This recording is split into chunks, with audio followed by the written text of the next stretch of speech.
Bonjour everyone, and this could be a quick one. Which NUFC player could get into the England squad? Shearer's still fit if he's not, and he wants her on. Sean Longstaff for the post there again. Michael Chopra. Michael, no, we won't say his name. Oh no, I won't say his name. Not him anymore. He's gone nowhere. Nah, realistically, potentially, in the near future, perhaps. If you look at Newcastle's team now, there is plenty of them. Andy Carroll, eh? He was always the threat in England. He's got a good record for them. Oh, he Offers was. a different option. If you Bring him on, setting off and getting to beat Spain in the quarterfinals of the Euro 2020. Carroll comes on. Above biscuits. Nah, he's too old. 30 now, isn't he? And not fit. Like if he never got an injury, I think Carroll would have a lot of goals for England. I think he'd be a regular starter. When I was on Channel 4 last year, there was on the podcast for iTunes they were saying that Andy Carroll would have been the next Harry Kane if he hadn't got injured, because he was literally there all the time. He was the number 9, he was the favourite, he was playing, he was scoring every time he was playing for England and all. Who was it against? I remember watching it in Ashton. That blue top, I want to wear blue, take blue badge and that, he was banging them in for that. Someone put in like a deep cross, I think it was like Sweden or something in like the Euros or the World Cup or something. Outside the box header. Power head, that was it. Outside the box with a header. What a goal that man, he's some boy Andy Carroll, man. But you couldn't see, he's meant to be fit for Liverpool actually next week, but you couldn't really see him, you couldn't really see him breaking at this point because his career. Southgate's all about the youth now, and there's shitloads of strikers there, so we'll rule Big AC out. I wouldn't, even if he came into fitness, if he started from Liverpool till the rest of the season, scored 20 every goals, game. like you say, Carroll will be like, where's he playing? Dundee? It is like all about the youth now. Like at 30, probably 31 by the end of the year, by the end of next summer. I wouldn't put him in. So nah. The realistic one, the one that could have went for a big money move during the summer, is Sean Longstaff in it. Yeah. And if he was in a Manchester United shit now, he'd probably be in the fucking squad this weekend. Yeah, he probably would be. No? Literally, man. You see, like Tyrone Mings getting called up. Aye, I know. Fair enough, it goes from Southgate's Villa, but it's close at home for him. He's got them Villa links, hasn't he? True. You look at it like Maddison and Mount, it's about time for me for them. I'm not going to argue against that. I think they're two great players. They obviously got called up. Definitely not Maddison. But Mount's proved himself.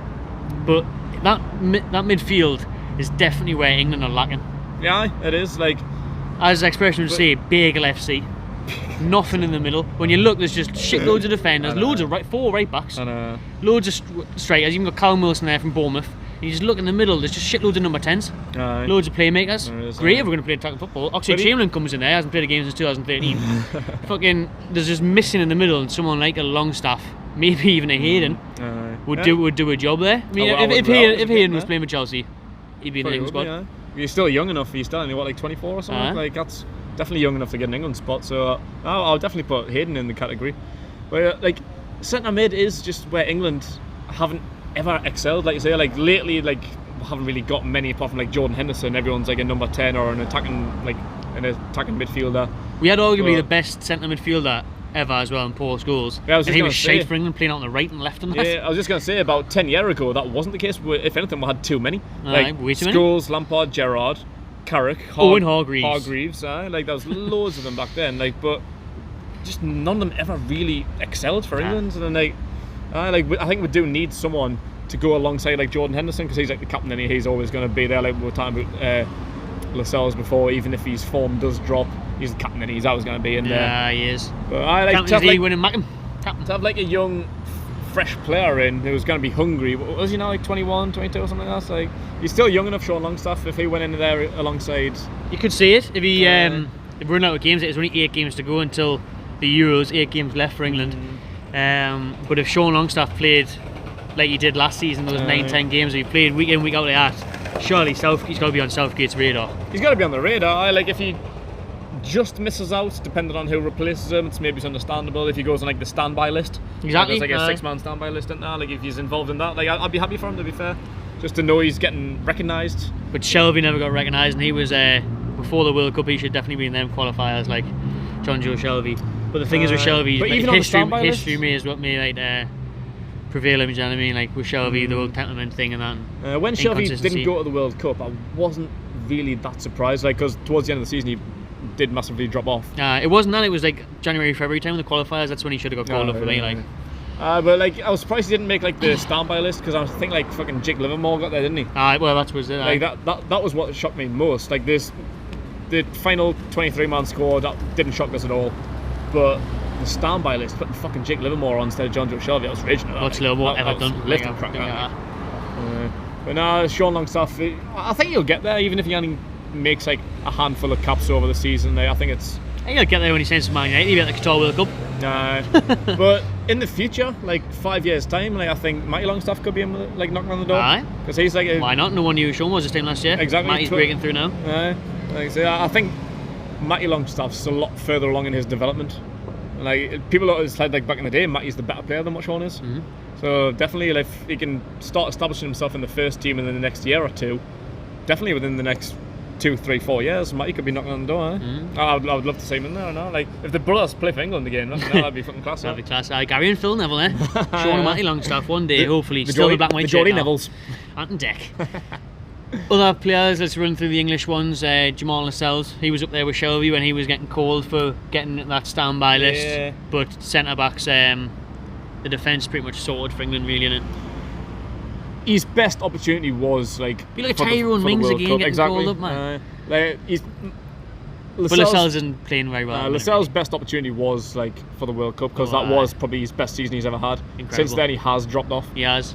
So I think his time might have passed. He's still fairly young. Still very young, though. But if like Tyrone Mings and that can get in, then there's no reason if his performances pick up.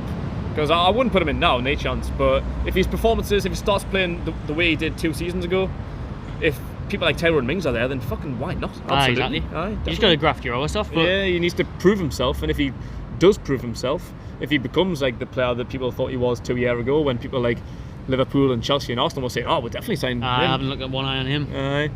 He can definitely get there. I say if Tyrone Mings is, then Lascelles can, but he needs to pull a finger at his arse and prove himself again.